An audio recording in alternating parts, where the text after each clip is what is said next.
Welcome to Gaia's Love, a podcast of brief messages to help humanity bridge the gap to the new earth. My name is Vivienne Gerard. It is my delight to be a scribe for consciousness today, sharing the wisdom that flows through from Source. Here we go.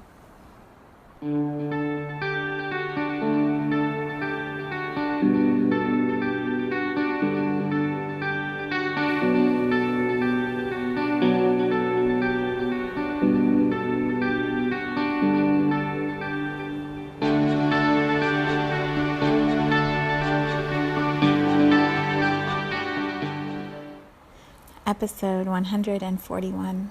It is Thursday here in Cincinnati. Gorgeous, sunny, beautiful. I walked outside this morning to take the trash out and the birds were singing. They were chirping and talking to each other. We live in this home in the trees, as I like to call it, and the birds have been quiet for quite a while. And today you could just hear them from one side of the garden to the other, just, singing their songs to each other. It was so beautiful. And the sun was rising, it was bright, it was lighting up the whole sky. It was just such a sweet moment to remind me, spring is coming. It is on its way, even though everything right now is still brown and wet and cold. It's coming. So today I have this title. I love when the titles are like, here it is. And then I'm sitting in this space trying to figure out what it all means. But the title is Interpretations. And we'll just kind of ramble our way through it and see where we go. What I am going to do is read a section from a book that I just keep coming back to because it's so beautiful. And before I read that, I want to share why I'm reading it. Some of the things I bring forward here are so tender to me, so powerful, and my hope always is that the gratitude, the appreciation, the love I have for what I experience comes through in the way that I share it, so that it's interpreted by you in the same way in which I intended it. Or at least it's pure enough of a transmission that you can have a really pure interpretation on your own. So the title for today is Interpretations. And when I was sitting with this idea of sharing this little segment from a book, I was starting to think about, the Bible. We have all of these interpretations of the Bible. And I remember when I used to go to church in middle school and high school on a regular basis, it was the King James Version of the Bible that was the right one. And those were the Bibles we had to buy. It was King James Version. I don't know why it was King James Version or what made that any different than the there was a word for the other one, new something. But there's different versions of these sacred experiences that are translated into words and then handed down from generation to generation in this book that we call the Bible.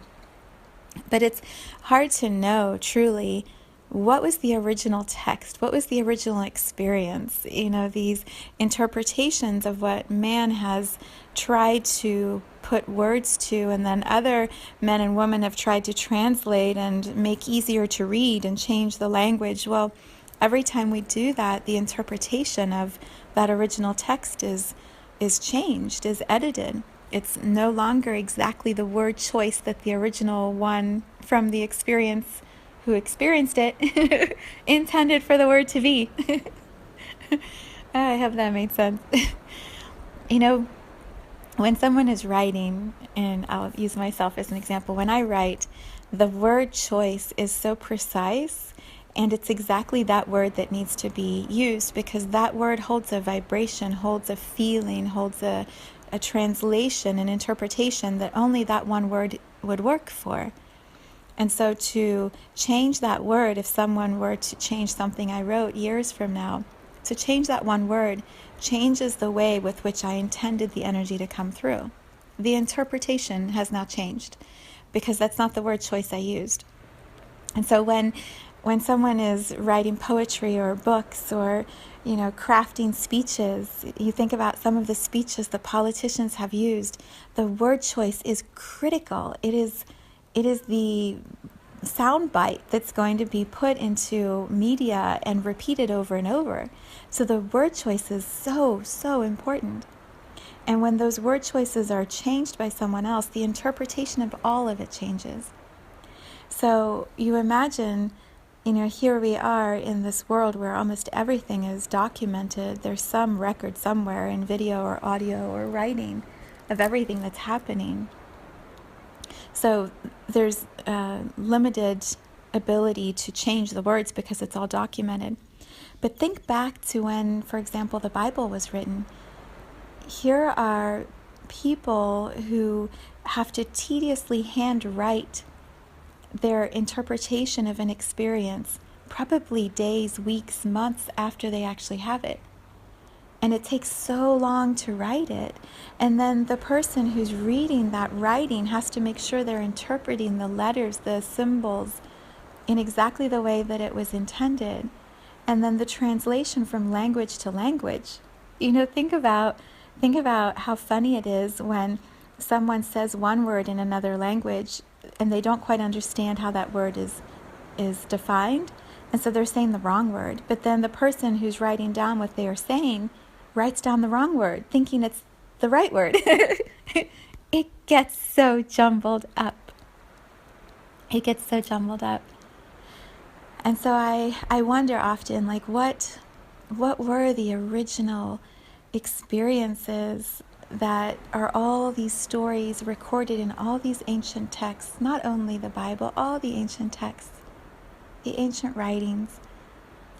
What were those original experiences, and how has how have we perhaps misinterpreted some of those original sacred moments that were being experienced here on earth in the physical form by people? Have we, through generation after generation, misinterpreted perhaps? So all of that, all of that to say, there are moments for me when I read someone's writing of their experience and I can feel it. I can feel exactly what they're describing. It's a visceral movement through my body, and I define that as truth. When I feel that buzz of electricity moving through my body, it's like my whole system goes, whoa. What they are speaking is a pure interpretation of a sacred moment, and my whole body lights up and feels it. Often I cry because the beauty of what they're sharing is so true to me. It reminds me of moments I've felt that, in this life or as a consciousness, as a soul. And it's just sacred and beautiful. So I am bringing to you one of those experiences that I read, that when I read it, my entire body just felt the beauty of that translation, that interpretation. It's just incredible to witness. And so I offer it because I feel like, in the density of our days, the busyness of our activities, the human stuff that we work through all the time, sometimes we forget those pure moments of just love and connection to what this book describes, I think, as our Lord, God, Creator, Source. To me, all those names are the same. How do you connect to divinity, to the spark of energy that created all life? What does that feel like when you drop in and have that pure moment of being held and loved by your God? And so this writing shares this experience, and I'm going to read it to you. It's from a book that my beautiful friend Alicia recommended called Bardo of Becoming. And it is by a woman named Minavati. I hope I say her name right. Minavati. And the subtitle for the book is A Unique Novel of a Journey Between Death and Rebirth. The Bardo in many ancient texts, as I understand it, is described as this place of transition that souls go to between death and then reincarnation before they come back into another lifetime. So I'm going to read to you from chapter 8, page 82 and 83. It's just a few paragraphs. The story basically is about this man, a fictional character named Paul, who has died, and he is in this place in between. So he's reviewing his life and going through all of the emotions of, shame and guilt and disappointment and how he lived his life. And it's just fascinating. The author brings all of these different teachings or philosophies and sort of weaves them in her own unique way into the story. And it's just incredible to read.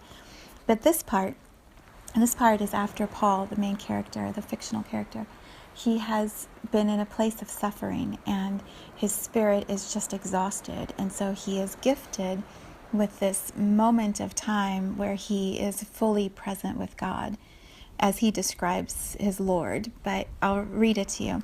So whatever your belief system is, you can put in the word of the creator energy that creates everything, the source or God or universal love or oneness that we come from and return to.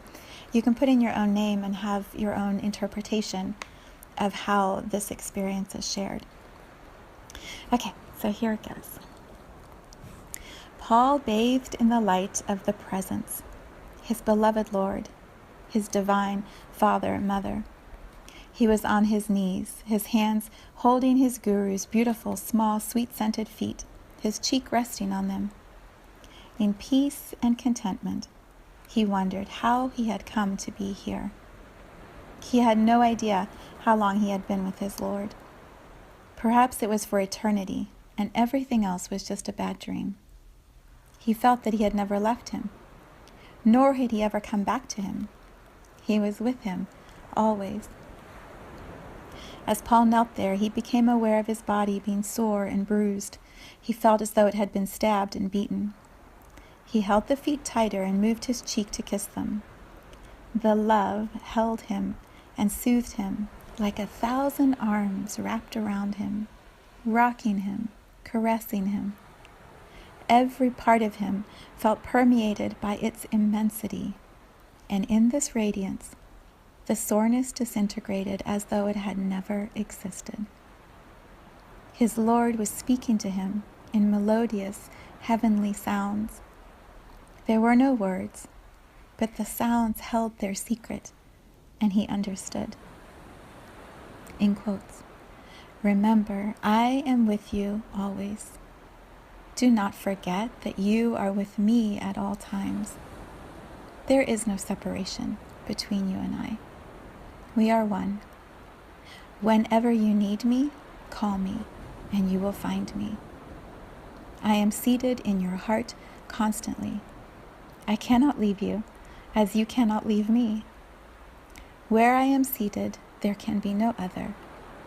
Remind yourself always, I am God. I am God. I am God." End quote.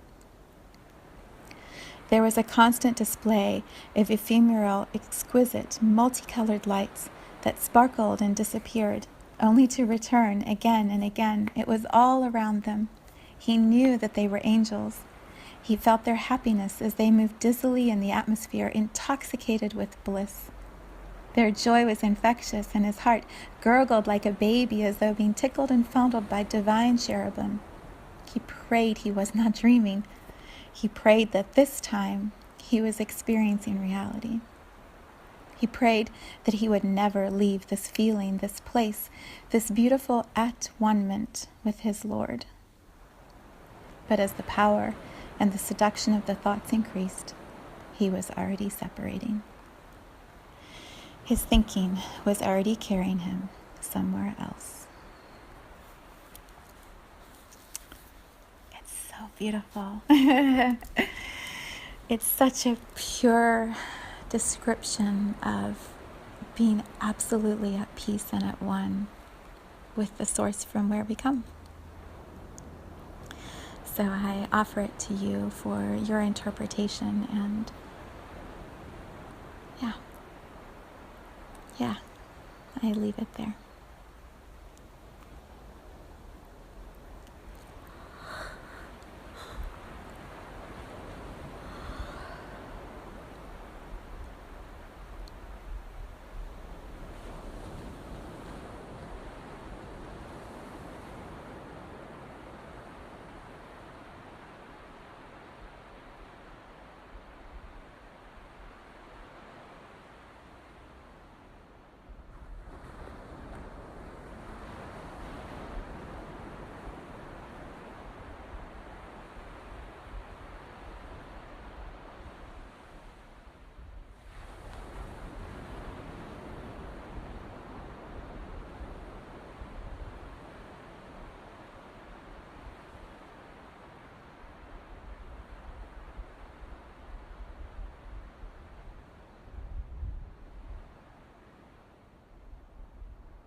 Thank you for tuning in to today's vibration. Let's take this message of pure love out into all of our communities and continue expanding love here on Gaia. So much love from my heart to yours.